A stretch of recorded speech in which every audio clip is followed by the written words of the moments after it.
Evening Kolkata 91.9 friends FM. मेरा नाम है निमेश और मैं आप सभी के लिए इस वक्त बिल्कुल लाइव रिपोर्ट कर रहा हूँ नजरुल मंच से। और जिस दिन का हम सभी को इंतजार था वो दिन आ चुका है जी। सेकंड एडिशन आप सभी के लिए 91.9 फ्रेंड्स एफएम लाइव प्लग की हम बातें कर रहे हैं और हमारे साथ इस वक्त है none other than my favourite Anupam Roy, जिनके साथ हमारी बातें होने वाली। थोड़ी देर पहले इन्होंने इलेक्ट्रीफाइंग परफॉर्मेंस जो होता है वो दिया है यहाँ पे। इस वक्त जैम पैक्ड है Nazrul Mancha. Anupam first of all very warm welcome to you on Friends FM.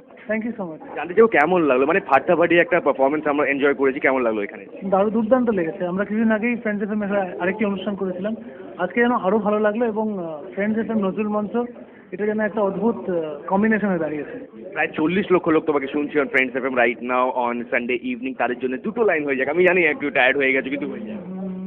কতবার তোর বাড়ি গিয়ে ফিরে ফিরে এলাম, আমার মতে তোর মতন কেউ নেই।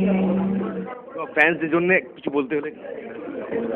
যেরকম ভাবে ভালোবেসেছেন, যেরকম করে সম্মান করে এসেছেন, আমি চেষ্টা করবো সেটার মর্যাদা দেওয়ার এবং আমার অনুপ্রেরণা দিন নতুন গান নতুন সুর বাঁধতে, যাতে আরো নতুন গান বাঙালি শুনতে পারে। থ্যাংক ইউ সো মাচ অনুপম দা, আমাদের সাথে কথা বলার জন্য খুব ভালো হলো তোমার সাথে কথা বলে। Thank you so much. Thank you so much. That's all from here, back to studio.